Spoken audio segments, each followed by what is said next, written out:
आज हम बहुत इम्पोर्टेंट टॉपिक की चर्चा करते हैं और निगमन करवाते हैं। ये यूपी बोर्ड 12 में आपका कई बार आपका सन 2010, 11, 12, 13, 14, 15, 16, 17, 18, 19, 20 कई बार ये बोर्ड एग्जाम में सवाल जो है आया हुआ है, डेरिवेशन निगमन आया हुआ है।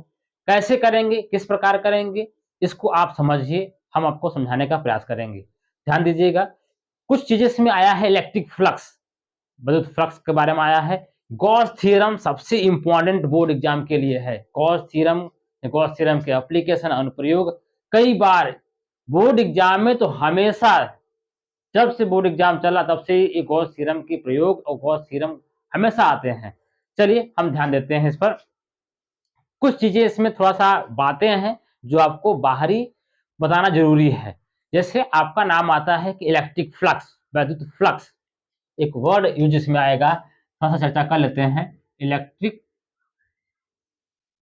फ्लक्स, विद्युत फ्लक्स, यह क्या होता है, इसे हम फाई से दिखाते हैं। यह क्या होता है कि किसी भी सरफेस, किसी भी पृष्ठ के परपेंडिकुलर, के लंबवत पास होने वाली इलेक्ट्रिक फील्ड लाइन की संख्या को हम क्या बोलते हैं, इलेक्ट्रिक फ्लक्स बोलते हैं।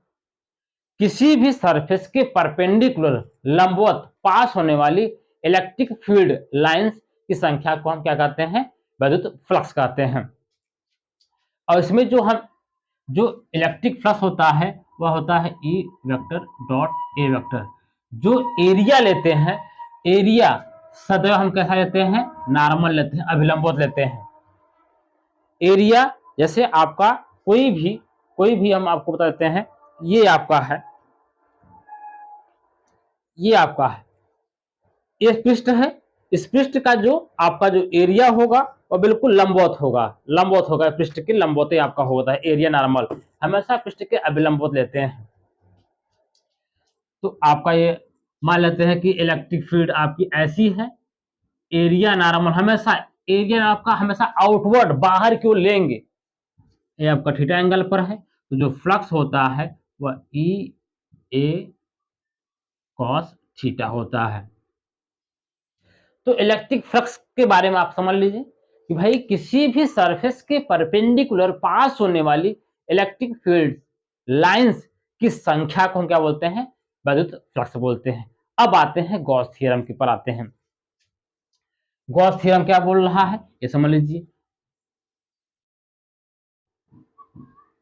गॉस थ्योरम जो सबसे इंपॉर्टेंट है, जो कई बार बोर्ड एग्जाम में पूछे गए हैं, इस पर भी हम चर्चा कर लेते हैं कि क्या है। जैसे ये कोई क्लोज सरफेस है, बंद पृष्ठ है, ये कोई क्लोज सरफेस है, बंद पृष्ठ है। इस बंद पृष्ठ के अंदर कोई चार्ज रखा है, कोई आवेश रखा है। तो गॉस क्या बोलते हैं, किसी भी बंद पृष्ठ से जो निकलने वाला जो नेट फ्लक्स होता है, जो परिणामी जो नेट फ्लक्स होता है, कुल फ्लक्स होता है, उसमें रखे चार्ज का अपसाइलन नॉट होता है। ये कह रहे हैं गॉस। इसे हम गॉसियन पृष्ठ बोलते हैं, गॉसियन सरफेस बोलते हैं। क्या बोलता है, किसी भी बंद पृष्ठ, क्लोज सरफेस, किसी बंद पृष्ठ से जो निकलने वाला जो नेट फ्लक्स होता है, इसके अंदर रखे आवेश का 1/ε0 गुना होता है। मुझे इसी का कराना है डेरिवेशन, इसी का निगमन करवाना है कि कैसे हो रहा है, कैसे चीजें हम समझेंगे, ये चीज कैसे आ रही है। गॉस का स्टेटमेंट सिर्फ इतना है कि उस क्लोज पृष्ठ के अंदर कितना आवेश रखा है, ये मायने रखता है। बाहर आप लाखों करोड़ों अरबों खरबों चार्ज रख दो, उससे कोई मतलब नहीं है। मतलब ये होता है कि आपके जेब में कितना पैसा है, कि आप कहीं मार्केट में जा रहे हैं और कुछ सामान खरीदना चाह रहे हैं, तो आपकी जेब में पैसा कितना है उसी के हिसाब से सामान खरीद सकते हैं। तो यही कह रहा है गॉस कि भाई जो नेट फ्लक्स होगा, इस गॉसियन पृष्ठ के अंदर कितना आवेश रखा है, उसी का 1/ε0 टाइम्स होता है। चलिए हम इसका निगमन करवा लेते हैं। समझिए ये क्या होगा, कैसे होगा। मुझे इसी का निगमन करवाना है, जो कई बार बोर्ड एग्जाम में पूछे गए हैं। हम यहाँ पर मान लेते हैं, कोई स्फीयर मान लेते हैं, कोई गोला मान लेते हैं, जिस पर प्लस क्यू चार्ज रखा है, और इसकी जो रेडियस है हम आर मान लेते हैं। स्फीयर की, गोले की जो रेडियस है हम आर मान लेते हैं, और प्लस कोई चार्ज इस पर रखा है। ठीक है, अब प्लस क्यू चार्ज आवेश रखा है, तो इसके कारण इलेक्ट्रिक फील्ड निकलेगा।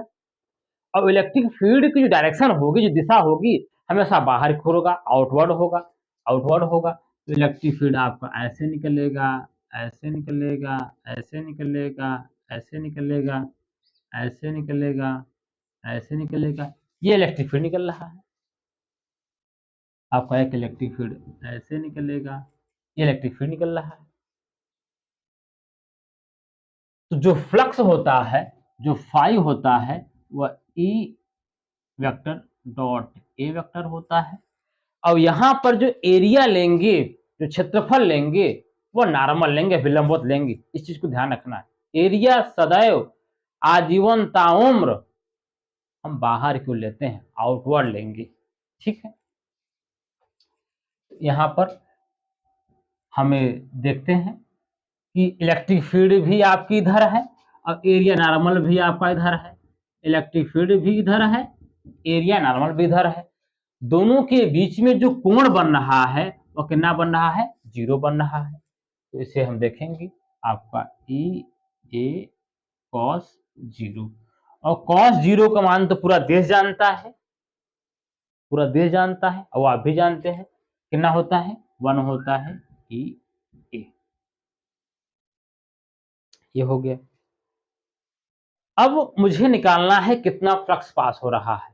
फ्लक्स इधर भी निकल रहा है, उधर भी निकल रहा है, ऊपर भी निकल रहा है, नीचे भी निकल रहा है, हर दिशा से निकल रहा है फ्लक्स।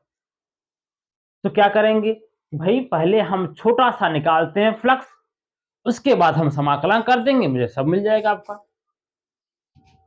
हम छोटा सा यहाँ पर कंसीडर करते हैं एरिया, जिसे हम डी ए लेते हैं, डी ए लेते हैं। तो छोटा सा एरिया लेंगे तो फ्लक्स भी छोटा सा पास होगा, ई डी ए। छोटा सा एरिया तो फ्लक्स भी छोटा पास होगा आपका, डी फाइव बराबर ई डी ए। अच्छा, ध्यान देना। अब डी फाइव, अब यहां पर क्या करते हैं, हम दोनों पक्षों को क्या कर दे, हम समाकलन करने पर। क्यों कर रहे हैं, क्योंकि ये इधर भी निकल रहा है इलेक्ट्रिक फील्ड, इधर भी हर दिशा में निकल रहा है। तो हम छोटे से एरिया का निकाल करके उसके बाद हम पूरा समाकलन कर देंगे, हमारा पूरा फ्लक्स निकल जाएगा। दोनों पक्षों क्या करते हैं, समाकलन करने पर। दोनों पक्षों का समाकलन करने पर, तो आपका ये डी फाइव, आपका ए डी ए। ठीक है, डी फाइव का जो समाकलन होता है वो होता है फाइव। बायोलॉजी वाले तो ध्यान दीजिए इसमें, अगर जो बायो के जो छात्र हैं, फार्मूला होता है कि F power X power N है, इसका मुझे समाकलन करना होता है, एक्स पावर एन प्लस 1 बटे एन प्लस 1 होता है, ये फार्मूला होता है।